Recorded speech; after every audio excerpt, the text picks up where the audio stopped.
The announcement of Claude Code Security have shaken up the cybersecurity market. All those security stocks dropped by like 8% using AI to do source code analysis. It's a no-brainer. But now AI, it's now up the low-hanging fruit and it's eating those jobs. It not only just picks up the fact that, hey, I have 25,000 vulnerabilities, but also goes through the exercise of reasoning with itself to identify which one of these 25,000 is actually a false positive. And if the foundation model itself is doing security for you, what is the need of a vendor? Think of tokens as fuel, gasoline. Foundational models right now is almost fuel. And what's happening now is every company is effectively needs fuel. I don't want to be another startup in a niche solution trying to fight these big guys when these internal companies are just using AI to compensate for the gaps. Is this the end of cybersecurity as we know it? That is the one question that most people kept asking when Claude Code Security was announced by Anthropic. So in this episode of AI Security Podcast, Caleb and I go into this entire ecosystem of why is the cybersecurity market not a fragile industry that just gets, I'm not going to talk about the stock market, but at least overall on the first principle basis, there's a lot more to cybersecurity than just a Claude Code Security announcement, just wiping the entire AppSec field. I know it may sound extreme, but in this particular episode, we talk about the reality of this announcement and have we already solved this using AI? And what does this mean for the broader industry, especially the startup ecosystem that may actually be fully dedicating themselves, probably months and years of money and research into solving problems that may eventually be solved by foundational models. All that and a lot more in this episode of AI Security Podcast. If you are here for a second or third time and have been enjoying the episodes of AI Security Podcast, it would really mean a lot if you take a quick second to drop in the subscribe or follow button, whichever podcast platform that you're listening or watching this on. We are on Apple, Spotify, YouTube, and LinkedIn. And as always, I also look forward to your thoughtful comments on the episodes, what your own thoughts are about this particular topic. Looking forward to responding to your comments there as well. Enjoy the episode. Peace. Hello and welcome to another episode of AI Security Podcast. Today, we're starting with something that seems to have shaken up the cybersecurity market, specifically the announcement of Claude Code Security. So for people who have not come across this news yet, as of last week, Anthropic released something called Claude Code Security, which allows you to do a scan of your entire code base if you want to, for vulnerabilities that would typically be from a SAST or static code analysis, or something like a SCA as well. But the part which is interesting and got people's attention is the fact that it not only just picks up the fact that, hey, I have 25,000 vulnerabilities that I've identified, which used to be the case with standard SaaS tools, but also goes through the exercise of reasoning with itself to identify which one of these 25,000 is actually a false positive versus which one is not. And it builds a dashboard from the security vulnerabilities. It thinks it requires attention. And by the way, I say all that, this is not live. It's still research preview mode. It's not even out, but people have already started going up in arms about this. There are blog articles coming from all the AppSec people for, hey, we still exist and blah, blah, blah. But I can see you already nodding, Caleb. So it's maybe just, you start with your thoughts before I go into I this. just get this is just such an absurd, ridiculous, like, yeah. But and then like all those security stocks dropped by like 8%. Yep. And you know what I did? I went and I bought a whole bunch immediately. Great idea. I should have done that as well. It like CrowdStrike dropped by, I don't know, 9% on the day that Anthropic announced a SAST product, which is not even really, which by the way, I would like to note, okay, let me back up just because it's hard for me to get over my okay. So let me back up. So first of all, using AI, LLM specifically to do SAST scanning is not new at all. And in fact, there are lots of open source projects, about 30 damn cybersecurity startup companies, all basically doing the exact same thing that Anthropic announced in Claude Code Security. Literally the exact. Now, do they do it at the same level of quality? I would argue some probably do it better than Claude Code Security probably does. I would argue many probably do not. Either way, it's in invariance of basically stating that using AI to do source code analysis, which is what Claude Code Security is, not only a given, it's a no-brainer, right? Like traditional, ways at which we think about things can easily be automated with AI in SAST. So identifying a buffer overflow, a SQL injection, a issue, validating that, and ensuring that this is most likely not a false positive, easily done, quote unquote. Many open source projects already do it with AI. Many vendor startups do it with AI. And by the way, I'd also like to note OpenAI. Matt Knight built an entire version of this exact thing at OpenAI, and he's been going around at security conferences talking about it for months, right, around his project, around doing this exact same thing as well. I guess they didn't. I feel like OpenAI may have done an announcement on it, and maybe they didn't do enough of an announcement on it. No. But like, this is not new by any means. I think to add to your, maybe they did not get a lot of attention also because Claude Code in general has been quite popular on the internet. Yeah, and some even classified it to be better than the older version of Codex, and the current version is still up for, I guess, question for whether it's better. Maybe that's why it got picked up by a lot of other people for, hey, maybe this is the next thing and it's going to change the world. People didn't even bother to look if it's in research preview. People didn't even bother to look at what it's doing. But the fact that I think what shook people, and maybe people did an AI summary, if you think about the bullet points that scared people, was the fact that there's a dashboard, which is, by the way, most product companies just have a dashboard for me to, as an AppSec person, to look at. It reasoned with itself for false positives, and that two things made people go, wait, that's my actual job. And I think that's where the fear it started from the ground source, where people who were initially, and I do want to call out, there's obviously a huge fear around the AI is taking my job. So anytime you mention that, suddenly people just raise their arms. And I think my theory is that overall, this is a good news. Even if there was no open source projects before that were already solving this, if the foundational models start solving this problem for us, and for people who have done AppSec, they probably would know this. A lot of people in that space, at least a lot of my teams, had to fight tooth and nail with developers to get those mediums and highs.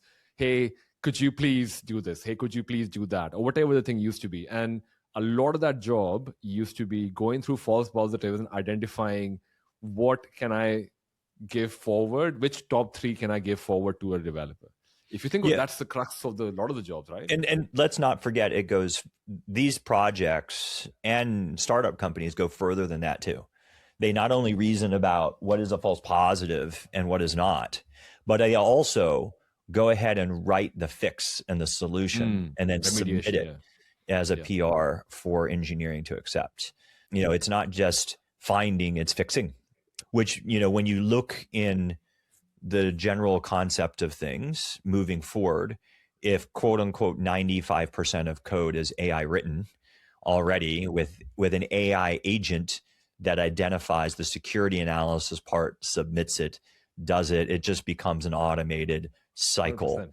Right? Yeah. That you don't need a human to be left in as an evolution, which is great. Right? Yeah, 100%. I think wasn't that the whole the sales pitch with DevSecOps? That we should go as left as possible. Now, when we are left as possible, people are scared. They're like, hey, that's too left. I don't want that to be there. I don't want it to be my IDE. There's even a more left, by the way, which is a left on design and architecture, where you can then use AI to be able to say, hey, if you're building these components, these are the primitives and principles that I require from a cyber perspective. Ensure you keep these.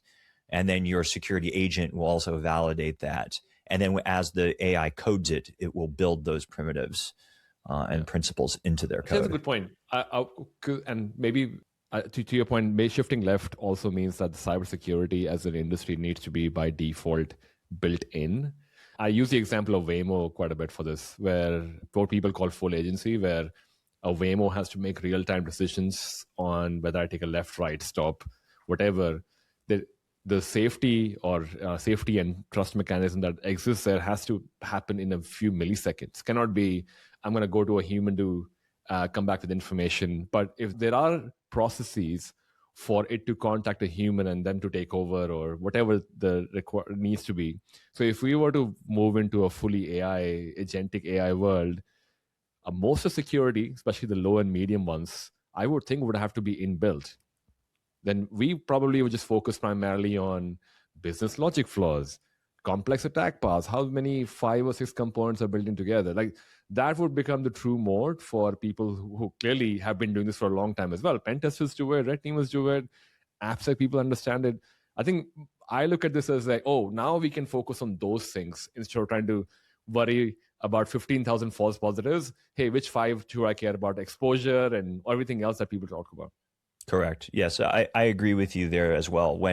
What people don't realize is a lot of the vulnerabilities, I would say most of the vulnerabilities exploited today are at runtime in the way things are configured and the way business logic is put together. And all of the mistakes or the differences between V1s, V2s, and V3s of web apps cause security gaps, right? Now, so those things are the next level fruit to go eat.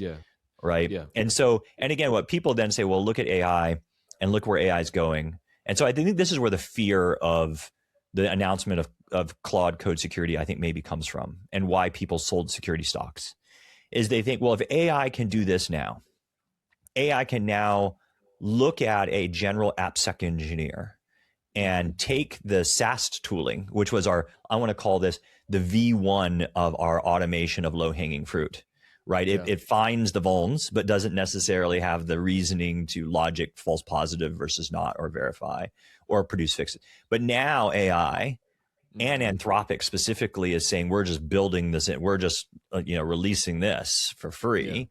It's now up the low-hanging fruit and it's eating those jobs. And they're saying, well, in the next 2 years, is it going to apply itself to anything requiring vulnerability, triage, or otherwise? So now in CrowdStrike identifies vulnerabilities, remediates these on hosts and endpoints. Therefore, AI is just going to eat that too, which means CrowdStrike is going to devalue. Like, I think that's their fear, is somehow it's going to eat everything in the security market, which is like, look at, like, you and I both know, like, come on, like, for like, like no one's going to rip out CrowdStrike due to this SAST tool that Anthropic published. But like, okay, they're saying, well, AI is going to eat into CrowdStrike. And the thing is like, CrowdStrike has a moat that is so big, right? Their distribution, their data that they have access to, their execution capability. And let's not forget, CrowdStrike is moving just as fast in AI, right, in what they're doing. And there's no way it's like basically saying we're going to remove Apple and Microsoft. And that's because AI is just going to take it over. Hey, listen, maybe in 50 years, maybe you're right. But in like the next 5-10 years, like I find that very hard to believe. Yeah. I would add something I read, and I think applies here. When OpenAI search was ranking higher than Google search for a brief period, everyone had started dropping Google stocks, I think. And Google obviously people were saying, hey, this is the end of Google. People are going to use, and obviously it's a momentary reaction from people. I think what some of the people who had been looking into the space for a while, what they called out is the fact that the size of the pie is bigger now. There'll be a group of people. It's not that population has ended, right? We're still all here. We're still going to keep searching. Some of us would use LLM. Some of us will still go to Google. The same happened with the cloud as well. When AWS, Azure, Google Cloud, those people, they became the foundation. When they came up with security products, no one dropped the cybersecurity vendors. These people we have Wiz as an example that's been acquired by Google. Now, whatever happens to that after they fully acquires it and whatever happens after that, irrespective, all these companies did really well because by default, the idea is that you have to be a general enough tool to be available for everyone. Yeah. And I mean, listen, like, I have my own fear of AI's threat to jobs as everyone else. But as we have seen every single time in our history where new technology has occurred, that has been their fear. And that has been, and what happened was the exact opposite to your point, Ashish. Jobs grew, people grew, they had new types of opportunities that got created. Like if you think back on the times when calculators first came out and the typewriter first came out, and people are like, oh my gosh, all these people are going to lose their jobs, all these mathematicians, all these people writing and transcribing. And this is, and then you just look at, okay, how many more jobs do we have now due to technology than we did then?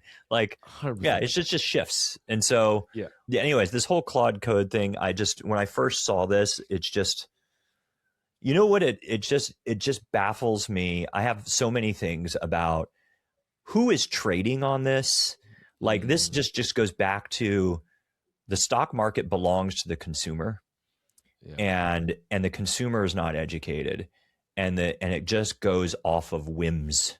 I feel this is the thing. And I could, listen, I'll stand here and then say, maybe I'm wrong. Maybe there are way smarter people who are making these moves, and AI will eat CrowdStrike in the next 3 years. I don't know. But it's just, as soon as I saw this, I immediately was like, okay, is it going to keep going down? I'm buying. And I rarely day trade, by the way. Yeah. I mean, same. I don't day trade much. I day traded this. I was like, I'm buying. I'm with you. I would also say something that has not been called out, to what you said.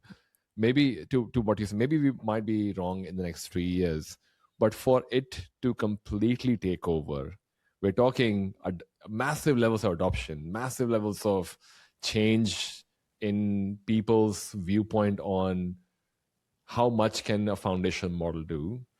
This obviously, I'm to your point, both you and I have the shared fear of what this means for the job market, in general, what AI means for the job market. But another ecosystem that we have not touched on much, maybe not on the podcast yet, is the whole startup ecosystem that came across that is building the whole AI security space. People who have been building down the path of, hey, I'm going to build the best AI-powered AppSec. I'm sure there's someone out there trying to do that, because the narration is anyone who's generating or creating AI companies post Gen AI becoming what it is today are the true AI native, as they would like to call themselves. They have machine learning people, all of those people. So do, by the way, the big guns. But hey, let's just focus on these ones. There is a narration for if there was a Wiz Google moment where Wiz is acquired by Google for the CNAPP capability for cloud security. What does this mean for the AI security space? And maybe a good way to divide this could be, there's this whole security for AI for security. I'm curious to, because obviously you are in the VC space as well. I'm curious to, what's a good place to start this conversation that you would later lay this out? What are your thoughts on this? It's what you're saying is sort of, how does AI and the foundational model companies change the landscape of cybersecurity startups? And maybe would a foundational model just acquire, I don't know, CrowdStrike maybe tomorrow? Yeah, it's a really interesting question, in the fact that there's a way that I sort of want to communicate this. The way I think about foundational models right now is they are almost fuel, right? Think of tokens as fuel, gasoline, right? And what's happening now is every company is effectively needs fuel. They need tokens from these models in order to operate. Yeah. And which is obviously growing massive. The foundational models are growing massive because of it, because now they are the fuel source, right? They are the ones who provide gas to every company that is coming out. And so to them, what I think is starting to happen is, are they saying that as soon as Anthropic and OpenAI move vertically, right, where they start saying, it's the equivalent of gas companies saying, well, I'll be an automobile company. And what I'm going to do is, when I build an automobile and I sell automobiles, you won't have to pay for gas, or your gas is going to be half the cost or a third of the cost in your car. And so if they start going into these verticals where these kinds of deals start making sense, or they're even saying in AI's aspect, I think it's even more scary, in the sense that they can say, hey, like I can give you a model, but I'm going to give you a lesser model for everybody else. But for my vertical, I'm not only going to provide cheaper consumption of tokens, but also a smarter model that only is then enabled by my vertical solution. And that becomes a really scary thought in the sense of sort of this, how does AI foundational models take over a market, right? Because if gas companies decided, hey, we're only going to allow non-premium gas in cars that are not our vehicles, and then we'll give you premium gas at lower cost for anyone who buys our vehicles. You can start seeing where this becomes very impactful in this. And so when I think about, so this is my generic thinking, right? And if I want to apply this then to cyber, right? Yeah. I don't feel like cyber's big enough for the Anthropics and OpenAIs. If they're going to make these kinds of moves vertically, they're going to go eat Salesforce. They're going to go eat mega oracles. They want to go eat mega verticals that I think, produce the level of revenue. Like trillions of dollars. Yes, and market share that matters. Sales, marketing are two big ones. Yeah, Wiz is a small drop in a bucket that just doesn't seem to be worth the effort if they were to go eat. It just doesn't make, cyber is too small of a market to go and do that. That's a good point as well. And obviously, until I moved into this content marketing world, I didn't realize the market share of cybersecurity is actually quite small. And obviously, when you're a CISO, you care about your job and the security of the company. You're not thinking much wider. But coming onto the space, talking to the startups, talking to the advisory, I definitely have realized we are a subset of engineering. If you were to think, we're not even engineering. Engineering, where the money is, we get the tricklets from there, depending on the organization for, hey, by the way, go buy whatever you want to buy based on, 50% or 60% went to engineering. We get 40, 20, or whatever the sliced up pieces between us and the corporate security piece or whatever you want to call it. I'm in agreement with you that it is not a big enough market, but it is definitely something that divides the market though. I'll go back to the cloud example. When Amazon came up with the security products that they did, there was a huge subset of SMBs, small to medium-sized businesses, who did not have a budget to afford, say, an expensive cybersecurity product. But they did want to tick that SOC 2 box or ISO box or whatever you want to call as the box so that I can get the enterprise customer. They all went by default to AWS. And I love the gas analogy you used, by the way, because that, funny enough, translates really well here. The gas analogy over there was the AWS credits, Azure credits. So, hey, you are a startup. Let me give you a $500,000 check, or in their case, check equals AWS credit. Let me give you a $500,000 of AWS credit as long as you use my infrastructure to build what you're building. Correct. Yeah. And that translates really well to what you said. I'll give you gas for cheaper if you build everything that you're building on my thing. And again, I don't want to create a rumor mill, but apparently some of those startups tend to just become AWS products. I don't know whether it's an acquisition or whatever happens, but to what you said, maybe cybersecurity may not be a big enough market, but maybe there's a potential that if Anthropic does continue building more cybersecurity components, it does divide the market a bit more, where the SMB markets or any new startups coming up who are quote unquote AI native, ultimately Anthropic may say, hey, we are starting a foundation. If you build a startup on Anthropic, we'll give you credits on tokens. And I think, when you think about acquisitions, there's generally two reasons for a cyber acquisition. One, it's to solve an internal problem, right? Or two, it's to offer it as a product or a service alongside, similar to what your example is why is AWS offering security? Because in the overall scheme of things, AWS's goal is to be a one-stop shop for everything. That's right? They want a company to be able to run independently using only AWS products and be able to solve those problems. And security, as we all know, is cross verticals, and there's a foundational layer on top of infrastructure. Security needs to be part of that. And so buying security or offering security services or products is absolutely a no-brainer in the sense of accomplishing that goal. So then you kind of think about, well, what is the goal of Anthropic or the goal of OpenAI? And I don't really know what that is, right? Like everyone, if you ask an average person, it's to get AGI. If you ask them AGI, but like, I don't know what the goal of what they are doing is. What they are definitely actively doing is they are fueling clearly the next generation of software and business. Yeah. And in that case, I feel like unless they run into huge problems in the enterprise deploying their models because of a security problem, then they would not they would acquire something there. They would acquire something to help their sales motion be better and faster and cleaner. They would acquire something to help them internally manage the set of threats that they have, because it's cheaper to buy it than it is to be a customer of it. And because people like Anthropic and OpenAI have very unique sets of requirements, it makes more sense to buy it internally and then use it there versus externally.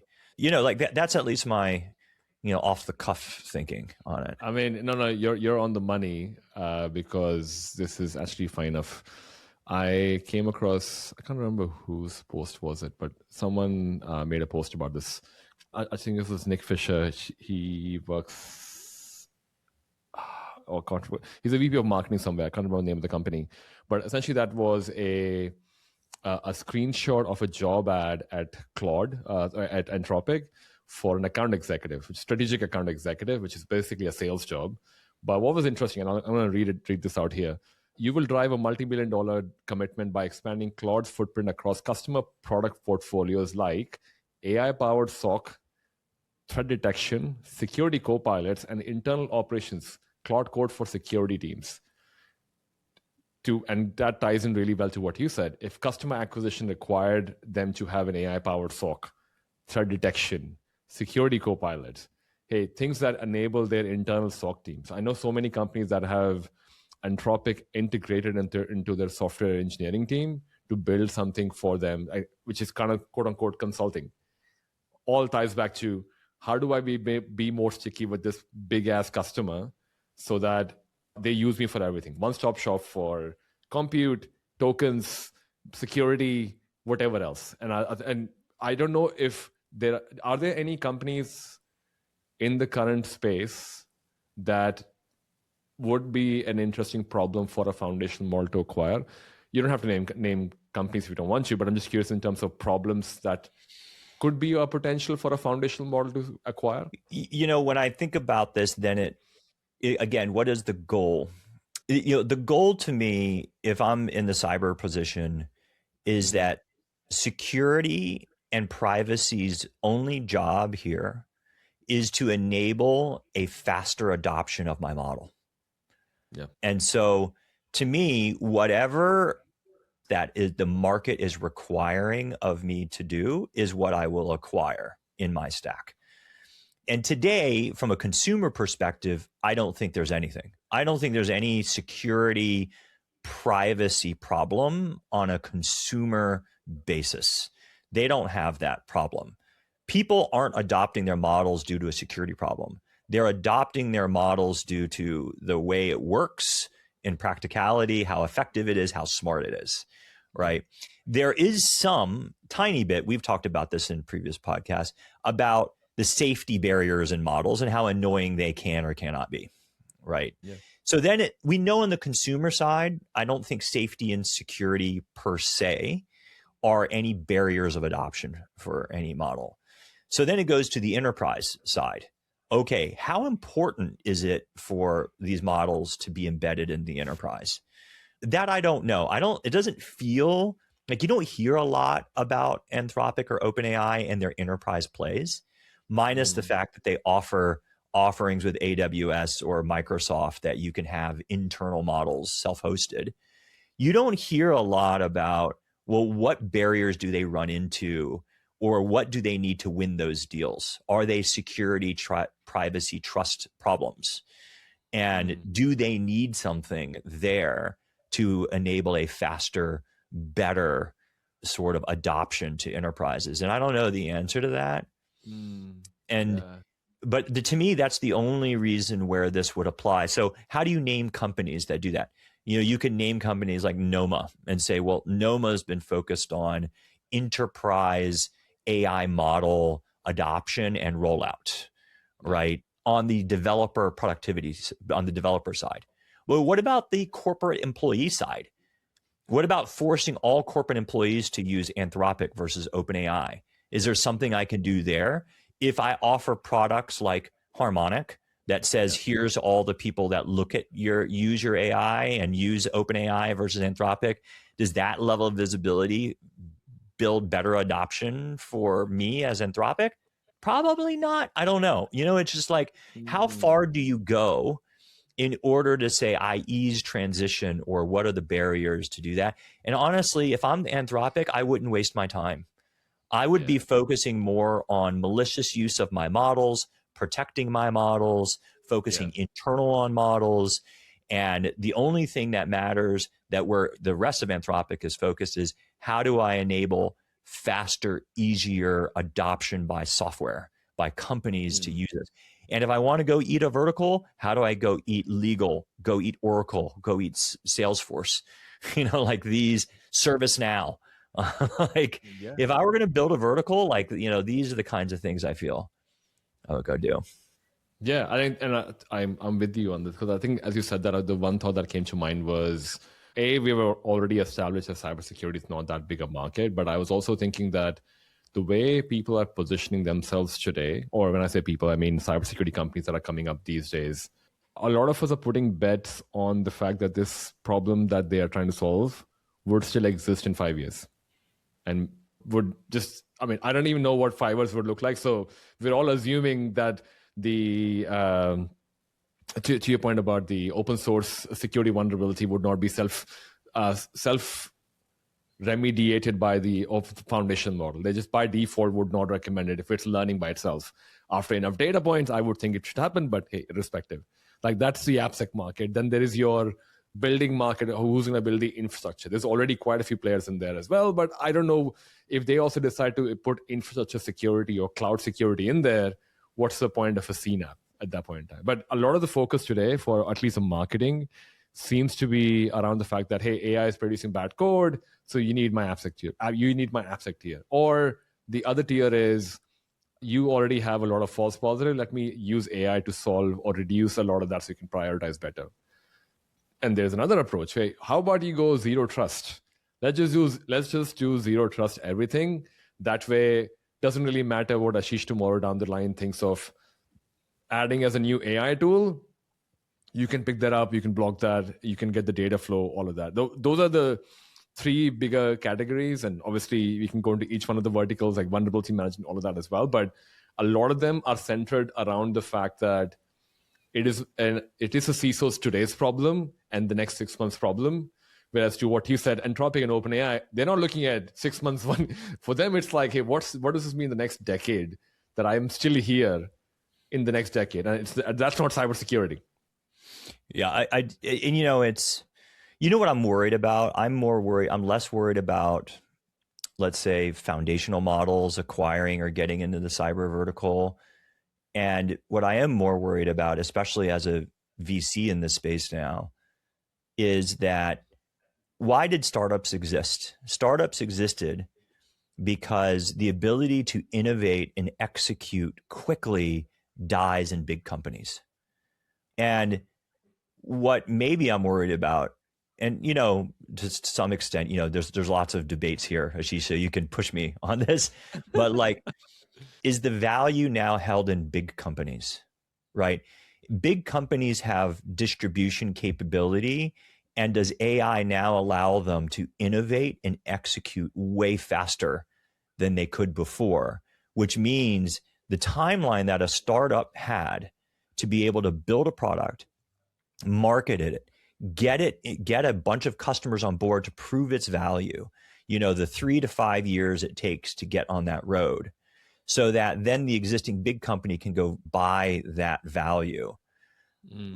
Now, can a big company just build that in 6 months and use their distribution already and their platform and their data lake that they already have already to go and reach that. So does innovation and execution really now no longer die in large companies, right? Actually, you have more context, more data, more reach to be able to do that. And does that hurt startups tremendously? In an age, by the way, which we're in now, where there are more startups than ever, and AI has created the ability of more startups than ever, right? Yep. Because everyone says, look at all the things I could do. But I sort of wonder a little bit, Google's, Microsoft's, all of these guys, you know, like they don't need all of these startups to go down this track anymore if they can go now and then start innovating and building this internally. Now, listen, like I can argue against myself on this, but I kind of worry somewhat. Yeah, I mean, I was going to do what you said. I was going to definitely say, going back to what I was saying earlier, the pie just gets bigger. Like, we spoke about the typewriter calculator example as well.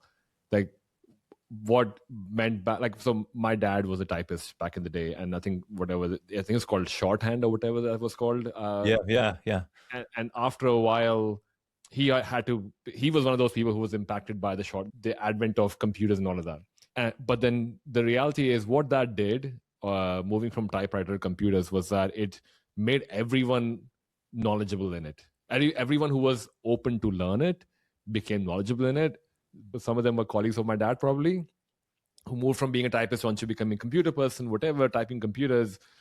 But I definitely feel startup ecosystem being bigger is a good thing, just because there's no practical way a bank would know all the bank problems that me as an individual customer could have today with AI world. In an AI world, what those problems are, I have no idea. Like in an AI world, I would imagine you could just ask, right? Yeah. In an AI world, I could say, based on your analysis of the context of where we are as a company, what are the 5 biggest things that we should innovate and build solutions for? And then it'll just tell you. And then you just say, okay, I need to spin off, 5 teams to go and work on these projects. And it's a team of like 5 people combined with a team of 300 agents to go and build a working solution for each of these, right? And then like, okay, where does the startup fit? Is the startup then, like, where does it go? The startup is in a very crappy position because actually the data, the reach, the compute execution capability, all of that is in the big player. And if a big player can just do that, I don't like it's just hard. Big players can definitely have their first mover advantage because they will have the distribution and the capital to spend on it. So I'm with you on that front, but how many would actually go down that path is only time would tell. But to what you said, and I'll probably double down on the fact that innovation does go there to slow down and probably eventually disappear, because after a while, I'm just happy with and this may sound rude to some people, but I'm just happy with my paycheck. And innovation sounds exciting until it comes for my job.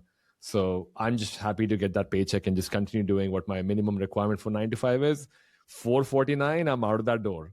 I'm like, I don't care at that point in time. So unfortunately, enterprise does create that kind of people as well. And I'm not saying all of them are like that, but there's definitely a variant of people who would be just that. And maybe they are the ones who get disrupted. Because to your point, we're assuming the large companies are only going to innovate. They may even lean down quite a bit. And then we'll have another ecosystem of all these people who potentially lose their jobs starting AI companies because they are experts in, I don't know, like something really specific that they have done really well for years. And AI gives them the capability. Now we are, at least for me, I don't truly believe that the true problem, all these startups and large enterprises would have distribution.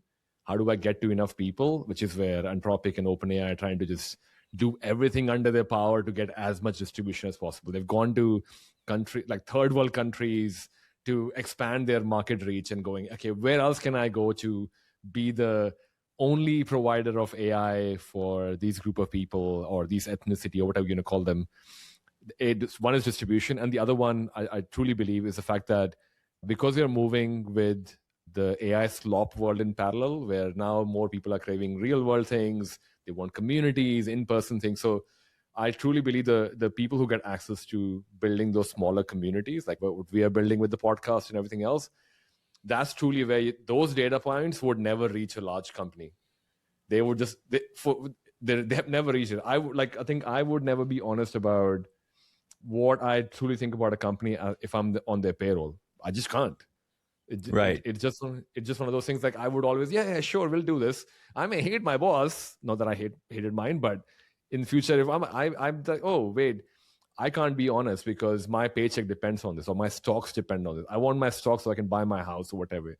And it sounds very straightforward and rude, but I truly believe that there is definitely a future for startups as long as they are open to move with the AI field, which is hard without capital. That's where your point being is that in the world of AI, there drives an incentive to create data islands, right? Where AI does not have access to it. Yeah.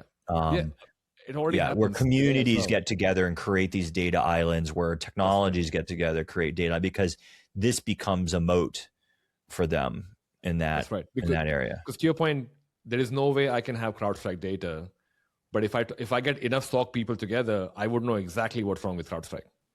And or going back to CrowdStrike, is they will hold on to that data very, very carefully now, right? That's right. That is the only mode they have. Once that mode is out, there's nothing for anyone else to not replicate that or even access that information.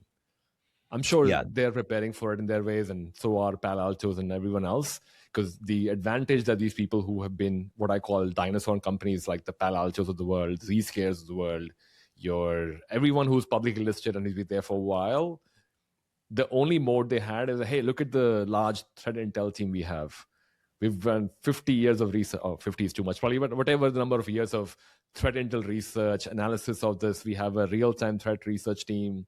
All that moat, if that's your quote-unquote moat, once that's out, and you can probably, Anthropic can do that for you, or anyone else can do that for you, why do I need to pay for a threat intel feed?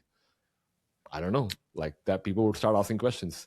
Especially when most people are being questioned about, hey, how do I justify, I don't know if you're saying this, but a lot of CISOs that I've been talking to in the advisory and otherwise, a lot of them have the focus of reducing cost overall moving forward last year, this year, and even more next year. And my hypothesis there is that because the engineering, the top of the funnel, as I was calling it, where we get our money, they are being asked to spend more on AI.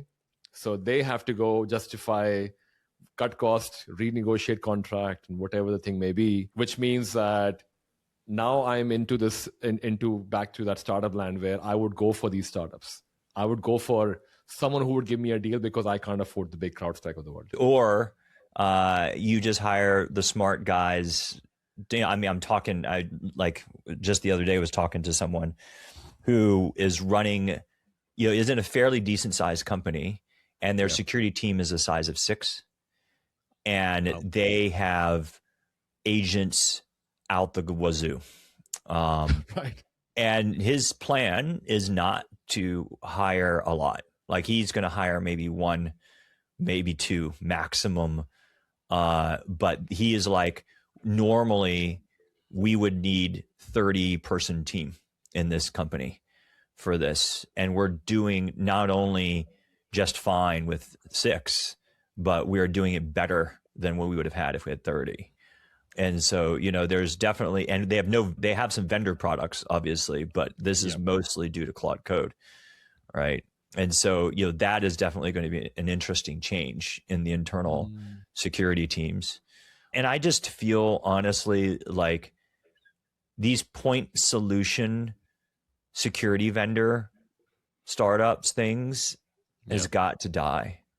I feel like it's almost better. Like, here's one thing. Like, what if I just committed everything in my organization?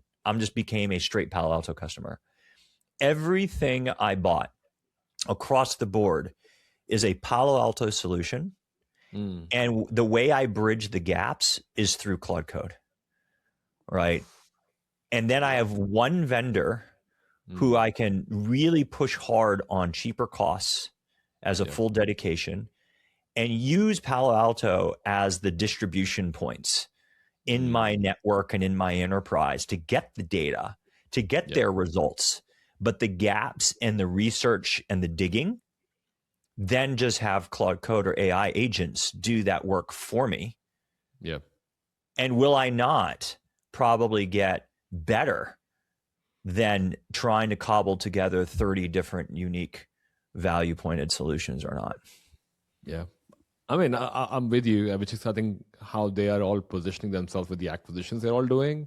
They're all positioning themselves as this in an AI world, I would need identity, I would need observability, I would need like the two big pillars that people have been talking about, that to what you said, all the data points you would collect from your Claude Code or AI agent, you want someplace, you have a quote unquote security data lake, not a SIEM, just security data lake or data lake in general for the organization. You bring all that here. Now you look at observability, you have identity as a challenge that people are talking about. There is that coming out. Then there is, hey, what kind of applications are being used? 100% with you. That is ideally a future that people talk about. Another question that people have been asking is that if all you were doing, and I'll probably take your example a bit more further, if all you were doing was building products with code, and if the foundation model itself is doing security for you, which is the Claude Code Security where we start this episode, what is the need of a vendor?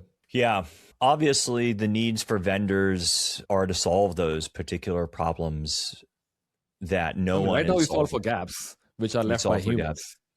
Yeah. We're trying to solve Ashish, the developer, who left a vulnerability wide open, did not get picked up when he was doing. If I were to, it's funny, I think I made a video about this on Instagram, but if I take a step back, in general, cybersecurity industries has always been about, there is a gap in the way something was produced. I'm going to identify that gap, help remedify it. There is no third thing that we do. That's the only, we find the gap, whether it's red teaming, whatever, we add any other title underneath it. And the second is that how do I remediate it so I'm not in breach of compliance or I'm not getting hacked. And how do you monitor to make sure it doesn't get hacked? Oh yeah, maybe yeah. How do you monitor it doesn't so ongoingly? But that is the three pillars we all stand on. Once that is gone, I'm like, what am I? So not that I want to send people down the dooms and gloom part, but we are really far from that ideal future. But what I want to what you said about the startup ecosystem today, if I were to look 6 months or 1 year, which is where most CISOs that I'm talking to are focused on increasing AI usage across the organization, across cybersecurity, which probably looks like, to what you said, something like Claude Code or AI agent fills that gap, and 100% use case for that. Maybe you are building skills and training your people for that. The second one is the ecosystem of startups has an opportunity to get into companies that maybe they never got access to, because now everyone's being asked to reduce the cost. And if I'm not like an all shop for one vendor, or maybe I'm trying to push my vendor for, hey, if you don't do this, I'm going to drop your product and go to someone else. Startups ecosystem actually have an advantage today, at least in this transition period. I don't know what we'll do in the future, but I feel at least in the 6 months to 1 year, there's definitely an advantage. The counter to this, and it's funny because I'm the investor and I'm the one who's beating up on the startups right now in this debate. I know, I'm trying to defend the startups over here. I know, and I'm the one who is like going against. The counter to this is, I was talking with a friend of mine who was trying to do renewals on a really big vendor, and that big vendor was pushing super high costs on certain features that they were delivering. And so what this guy did is he basically said, hey, listen, like, we're not going to renew any of these things because I'm already doing 80% of this in Claude Code anyways. So I don't need it. And then the vendor decided, oh, okay, we'll drop our price by 80% as long as you still be a customer. And so like there is and at the end of the day, that's what they wanted, right? Because they stick with the vendor, they get consistency. They don't need to do anything else. And then they, again, use their skills to take the output of those features and do something else with it. But, to that point being is like, does there need to be a startup that then fills the gap that this major vendor is trying to sell at overpriced prices? Or at the end of the day, that's a losing battle. I don't want to be another startup in a niche solution trying to fight these big guys when these internal companies are just using AI to compensate for the gaps. And using, like it's a scary place to be in the current world with these kinds of drastic changes that are happening. And I'll end this on a positive issue. So I'm not quite. I'll go towards the startup aspect of these things versus my doom and gloom. But you look at everything is shifting so fast and so crazy. Like to some degree, cloud had the same thing, which was AWS is just going to offer those solutions because back to our further point in this conversation, AWS's goal to offer everything in one spot.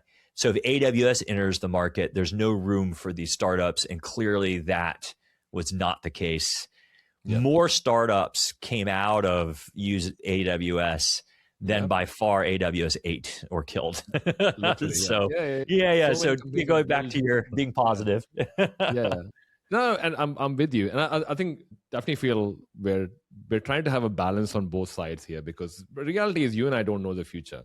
Where obviously this is based on the conversations all of us are having, the signals we're getting from the market. That's what this conversation or this insight is coming from.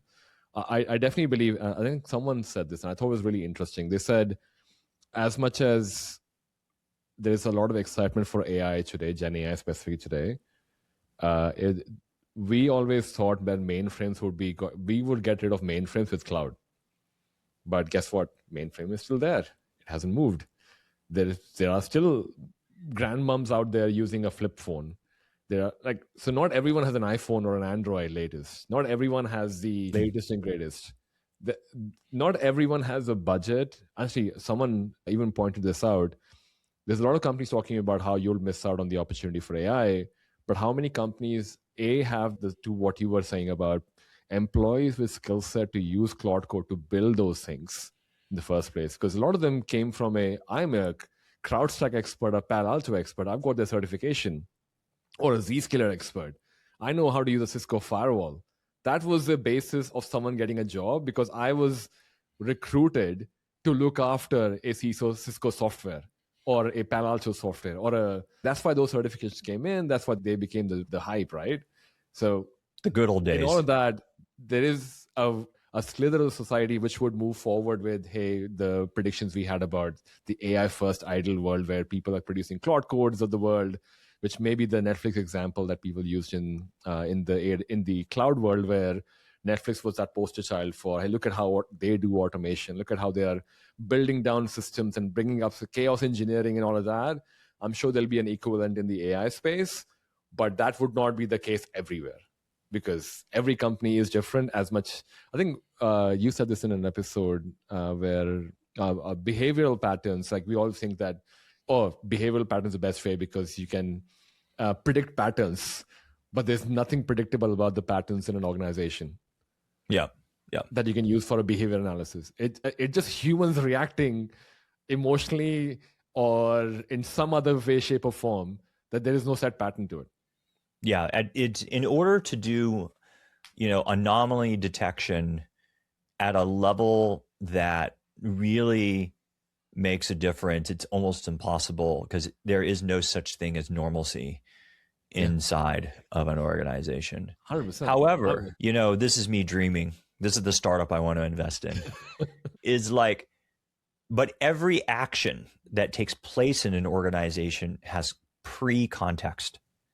And if you had access to all of that pre-context, which is the equivalent of intent, then you could determine actions that are abnormal or done out of context in a way that doesn't make sense. But that's like a big ask. It's plausible. Fine enough, because isn't that what we're trying to do with evals? We're trying to understand the intent. So actually, maybe I should state for people who may not know what evals is. Essentially, evaluation, or evals as people call it, is a way for you to use or to run tests against expected behavior as a response to a prompt, is the simplest way I can explain it. And what I find is a lot of people who were struggling with not having AI products or services go into production a lot of them were using evals as a starting point to understand, hey, what's my security eval test that I need to pass that I can have or use as a policy as code for my guardrail. And to what you set up just now about the behavioral analysis made me just think of that, wait, if I technically in that ideal world, in your ideal company, if everything was already searchable, my code, that means my context was in a vector database and I could search for it in enterprise search, then what would stop a Claude Code or a ChatGPT or any other AI agent to pick up on that context and maybe do a behavior analysis on, hey, it seems like people in finance at 2 p.m. for some reason open Excel and start doing financial models. Let me just automate that for them. Yeah, or it's the knowledge that it says, I see in the meeting notes, in the emails, and in the Slack conversations that the legal team or the finance team in your case, your finance team has made discussions about editing these models by deadline tomorrow in order to produce these types of results. Mm-hmm. Therefore, I know or am expecting that these Excel spreadsheets will be open and these models will be accessed. Yeah. Right. Yeah. And so that's normal at that point in time. Yeah. Then it's that you understand the intent before the action and the expected action at which you want, which then creates normalcy, right? Like this is not an abnormal action. The abnormal action is there was no discussion about these models or the queries that seem to be heavy in the finance discussion or threads or tickets. And yet Bob, who have a history now of low performance, has just opened up the Excel spreadsheet and starting to beat up on these models. Yeah. This is now an abnormal behavior, right? Like this is the kind, like that's if you don't have that context or you can't define the intent, which you should be able to in any organization through communication. Yeah. And I guess to your point, we could not do that before because none of these systems were interconnected. There was no enterprise search for my... And we just don't have the reasoning capability in resources to do that for every action in an organization. Like if way too much compute. Yeah, like if you really think about the compute power it would take to do this, you have to take every employee and every action they do, get the context trail to that action and evaluate, to your point, eval it to determine, is this the right action that we would expect based on the context trail of every single action that this employee takes? Not to mention the interconnectedness of all of those actions. That's a massive ask. And maybe this is the final point here. It goes back to what you said about the gas example, because maybe whatever the highest model is today that people pay money for, and maybe it gets to a point where people who use, say, Anthropic or Claude, special models where you can let Anthropic spider in your entire environment and make a judgment call for what are the missing integrations. And like you could totally have them create that for you and you become this golden, company or whatever that they could, because technically they have the capability because they're doing it for themselves already. Yep. They just need to extend that to, hey, customer, let me do that for you as well. If they do that, people would sign up for that stuff like day zero. I'm sure they'll be just like booking out slots. But yeah. I mean, almost to a point of saying, well, what is a vertical that you'd want to hit? Yeah. Maybe Glean is a vertical they may want to go eat. Right. Yeah, that would be interesting. But I mean, in saying that, I think overall conclusion so far is that people don't need to fear for their jobs because Claude Code Security is going down this path and startups still have hope yet for the moment. That's the conclusion. Cool. All right. Thank you so much for your time, everyone. But if you have any thoughts, let me know in the comments. And I think as always, we look forward to hearing your comments on Spotify, YouTube, wherever you drop them on what you think of the episode as well. Talk to you next time. Thank you for watching or listening to that episode of AI Security Podcast. This was brought to you by TechRiot.io. If you want to hear or watch more episodes of AI Security, check that out on AISecurityPodcast.com. And in case you are interested in learning more about cloud security, you should check out a sister podcast called Cloud Security Podcast, which is available on cloudsecuritypodcast.tv. Thank you for tuning in, and I'll see you in the next episode. Peace.